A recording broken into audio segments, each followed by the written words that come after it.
사실 되게 왜곡되어 있는 한국 부자의 어떤 모습, 한국 부자의 삶에 대한 이야기를 한번 해보려고 합니다. 사실 우리가 부자라는 사람들을 만나기가 쉽지가 않습니다. 이 부자들은 좀 몰려 살고 아무래도 좀 소수다 보니까 내 주변에서 부자라고 할 만한 사람들을 찾긴 쉽지가 않고 아는 사람 건너는 들었고 친척 중에 부자가 있어요 정도는 듣지만 사실 내가 이제 그 사람의 집에 간다거나 그 사람과 어떤 생활을 같이 한다거나 하기는 사실 쉽지가 않죠. 그러다 보니까 우리가 생각하는 부자의 모습은 아무래도 이제 드라마 속의 부자들이 좀 많습니다. 이 드라마에서 말하는 재벌들 이런 사람들이 좀 부자라고 생각하는데 그 사람들은 부자가 아니잖아. 사실 재벌이잖아. 그룹의 회장님들이잖아. 젊은 실장님도 사실 재벌 3세고 이런 거잖아요. 그러니까 엄청난 부자들을 사실 부자라고 생각하는 게 좀 있는 것 같고, 그리고 두 번째로 요즘에 이제 인스타나 이런 게 워낙 좀 많이 발달을 하면서 보여주는 어떤 사진이나 동영상 같은 것들을 보면서 부자들은 이렇게 사는구나라고 하면서 현타가 오는 사람들도 있지만 이렇게 두 가지로 부자의 삶을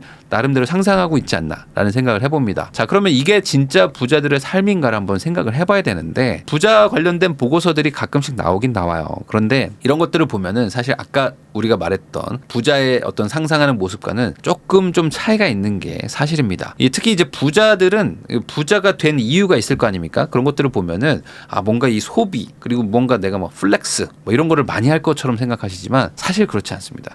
이 부자들은 스스로 부자라고 생각을 안 하는 경향이 되게 커요. 내가 더 열심히 살아야지, 돈을 더 모아가지고 불리거나 사업을 더 잘해야지, 이런 생각들을 가지고 있지, 나는 이미 부자기 때문에 써야겠다라는 사람들은 생각보다 별로 없는 거죠. 왜? 본인이 부자라고 생각 안 하니까. 그래서 이거 설문조사를 보면은 이 자산이 많아도 자기가 부자가 아니라고 응답을 대부분 합니다. 이 자산이 100억 이상 있는 사람들도 본인이 부자가 아니라고 말을 해. 우리나라 사람들 부자의 기준이 엄청나게 높은 거예요. 아니 물론 자산이 10에서 50억 이하면 저는 부자가 아닙니다. 50억 넘어야 부자죠 라는 게 81.2%니까 그럴 수 있다. 반포의 아파트도 30억 하니까. 근데 100억 이상이면 사실 부자잖아요. 근데 100억 이상이면 부자인데 100억 이상 있어도 더 부자들이 많다. 이런 식으로 얘기를 한다는 거죠.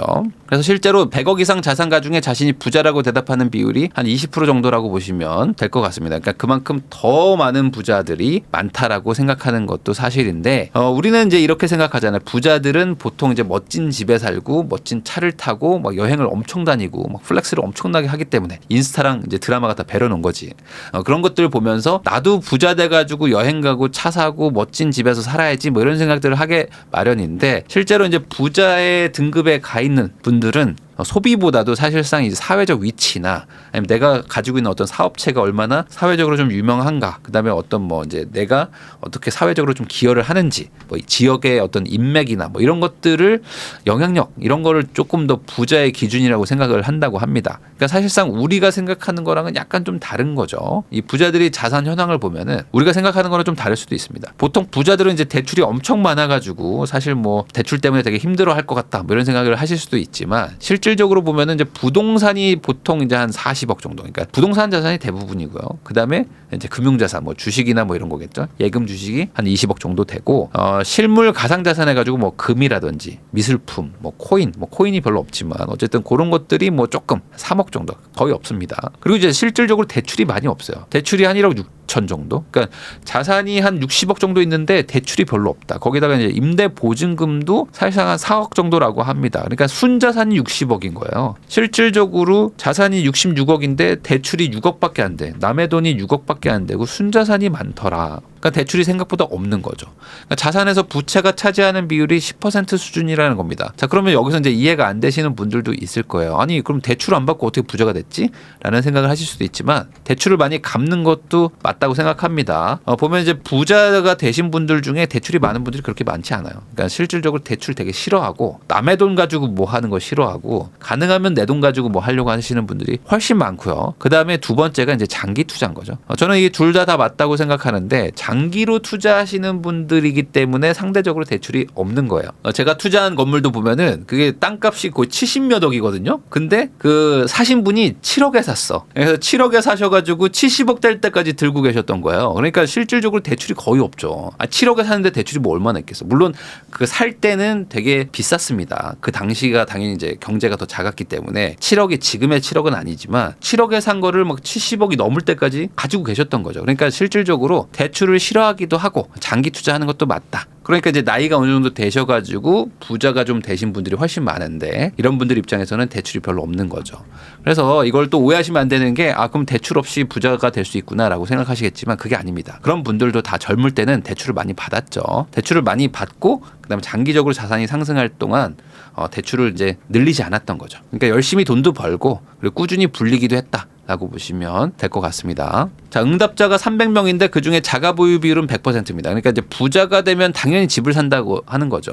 그 최근에 뭐 이제 우스갯소리로 이제 비트코인 요즘에 많이 비싸졌잖아요. 그래서 이제 뭐 공무원이라고 추정되는 어떤 분이 익명으로 인터넷에 올린 그런 짤이 막 돌아다니는데 35억인가 벌었다고 하더라고요. 그러니까 이제 비트코인으로 35억으로 벌면 뭐 할까? 바로 압구정 현대 아파트 사러 간다. 뭐 이런 얘기가 있었습니다. 그만큼 이제 부자가 되면은 결국에 이제 상급지에 내 집 하나 사겠다. 욕망 같은 건데 당연히 부자가 되면은 자기 집을 사는 거죠. 자기 집 사서 자기가 거주도 하고 그리고 필요하면 뭐 한두 채 더 사가지고 투자 목적으로도 하고 이런 겁니다. 자, 그럼 부자들은 어떤 소비를 할까? 우리가 생각할 때는 부자들이 엄청나게 돈을 많이 쓰고 막 플렉스할 것 같지만 사실은 그렇지가 않고 이 소비를 하긴 하지만 사실은 투자를 고려한 소비를 많이 한다라고 보시면 될 것 같아요. 특히 이제 세금을 피하려는 부자들이 되게 많은데 우리나라가 이제 고소득자, 고액 자산가들한테 세금을 이제 많이 걷는 나라거든요. 중산층, 저소득층한테 세금을 안 걷고 그러다 보니까 이제 부자가 되면 될수록 세금 때문에 너무 힘들다 이런 분들이 많은데 그러다 보니까 이제 소비를 할 때도 이게 소비라고 해야 될지 투자라고 해야 될지 되게 애매하지만 어쨌든 집에다가 두고 내가 볼 수 있으니까 소비는 소비겠죠. 근데 이제 그림을 많이 산다고 합니다. 그래서 그림을 사가지고 이제 이쪽에 세금도 좀 적고 하다 보니까 그림을 사서 내가 보면서 즐기기도 하고 돈이 되면 더 좋겠다. 정도로 겸사겸사 하는 거죠. 그러다 보니까 이제 미술 거래 시장이 이제 되게 급증하고 있는 게 있고 반대로 그러면 돈도 안 되고 나한테 이득도 별로 없는 소비는 잘 안 하는 경향이 있다고 합니다. 그래서 감가상각이 없는 뭐 세금이 없는 미술품 이런 것들은 뭐 몇 억씩 지르지만 투자랑 상관없는 소비 있잖아요. 그래서 뭐 가장 큰 게 이제 뭐 주차비 그리고 이제 커피 이런 거 있잖아요. 그러니까 굳이 내가 안 써도 되는 거에다가 큰 돈 쓰지 않는 거 이런 거에 되게 민감한 부자들이 많다. 그래서 우리가 생각하기에는 뭐 그런 것들 막 턱턱 쓸 것 같지만 잘 안 쓴다는 거죠. 그런 걸 안 쓰니까 부자가 되기도 하겠지만 부자가 됐다고 해서 투자가 아닌 순수 소비에는 돈을 많이 쓰진 않는다. 그래서 이 자산 규모별 소비 성향 차이를 보면은 이 소비 형태가 있습니다. 형태가 이제 뭐 크게 뭐 6가지가 있다고 보면은 유행 공감형, 그러니까 유행이면 산다.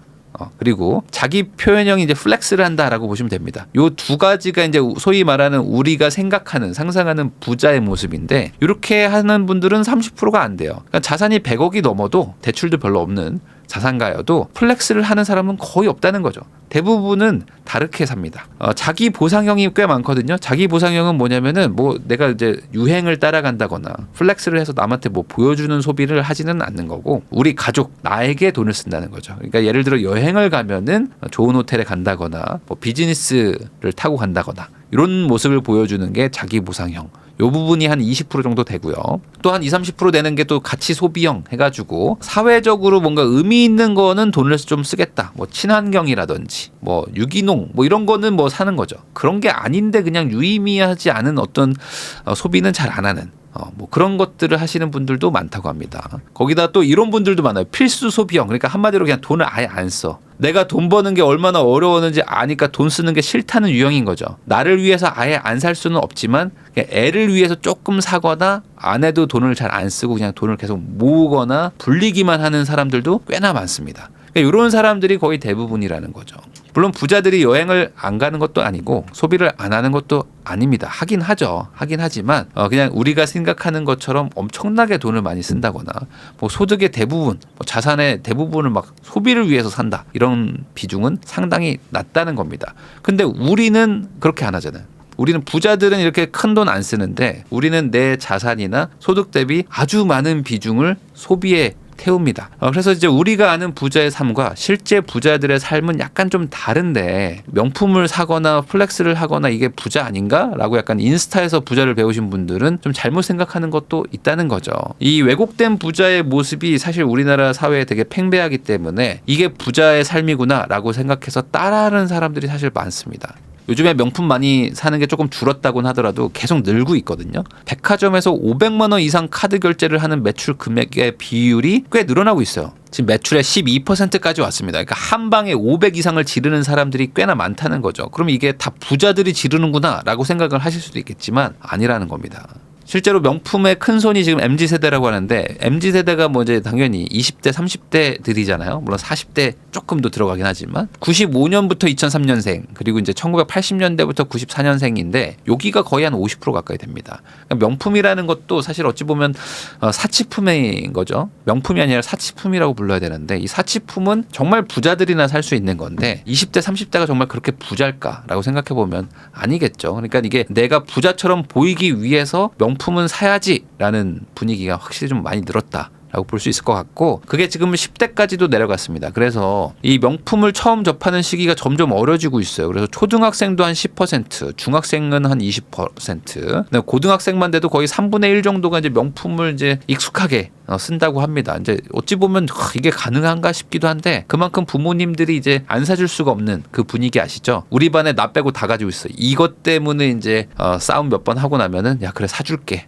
하는 게 점점 늘어나는 거죠. 그만큼 명품 구매 시기도 되게 낮아지고 있다. 플렉스 하는 문화가 사실은 부자들에게선 그렇게 많지는 않은데 어찌 보면 중산층이나 이제 막 사회 초년생들 이런 사람들은 오히려 플렉스를 부자를 따라하기처럼 생각하고 나도 좀 이게 멋지게 살겠다. 풍족하게 한번 살아보자 라는 생각으로 약간 왜곡된 방식으로 가고 있는 거 아닌가라는 생각이 좀 듭니다. 그래서 지금 평균 저축 여력이 30%가 채 안 되는 상황이거든요. 그러니까 요 정도예요. 지금 30% 정도만 저축을 하는데 사실 30% 저축해가지고는 노후 대비나 이런 게 쉽지가 않은 상황인데 그만큼 지금 기본 소비도 높고 그다음에 이제 사는 게 팍팍하다 보니까 스트레스도 한 번씩 풀면서 소비가 계속 늘어나고 있는 것 같습니다. 지금 우리나라 이제 일반적인 국민들 중에서 30%는 재정적인 목표 자체가 없다. 이런 사람들, 당장 먹고 살 걱정하고 있다라는 사람들이 상당히 많은 편입니다. 그러니까 그만큼 지금 무언가 미래를 대비하기보다는 현재도 버겁다는 거죠. 그래서 뭐 주포 세대라는 게 있습니다. 주택 사는 걸 포기했습니다라는 세대인데 사실 요즘에 이제 젊은 분들도 이런 얘기를 많이 하잖아요. 아, 집값이 너무 비싸다. 그러니까 집 사는 거 포기해야 된다라는 생각을 하시는 분들도 많은데 이런 분들이 이제 이런 얘기를 많이 하죠. 서울 집값 평균이 10억이 넘어가는데 어떻게 집을 사라는 말이냐. 그러니까 서울에서 그냥 평범한 아파트 하나 얻으려고 해도 한 10억 정도 줘야 되는데 이게 나라가 말이 되냐 뭐 이런 얘기들을 하신단 말이죠. 근데 이건 정말 오해인 거죠. 서울 주택 중간값은 10억이 아닙니다. 서울 아파트의 중간값이 10억 정도 되는 거죠. 그러니까 서울에 아파트만 있는 게 아닌데 사실 당연히 서울 거기다가 서울에서는 아파트 그리고 아파트는 한 30평은 돼야지 내가 뭐 신축 바래? 약간 이런 식으로 생각하는 건데 이걸 평범하다고 생각하는 게 어찌 보면 조금 이것도 일종의 왜곡 같은 거죠. 왜 그러냐면 이 서울의 30평대 그것도 뭐 아주 낡은 구축 말고 그냥 애매한 연식의 구축 아파트를 내가 살겠다고 하더라도 서울은 워낙에 노후화된 도시고 그리고 서울의 아파트가 이렇게 반밖에 안 됩니다. 서울의 30평대 그냥 일반 구축 아파트에 살고 싶어요라고 말하는 순간 서울 기준으로 상위 20% 정도의 자산가를 꿈꾸는 겁니다. 그런데 이 소득과 자산이 뭐 동일하지는 않지만 서울에서 종합소득 신고하시는 분들 있죠.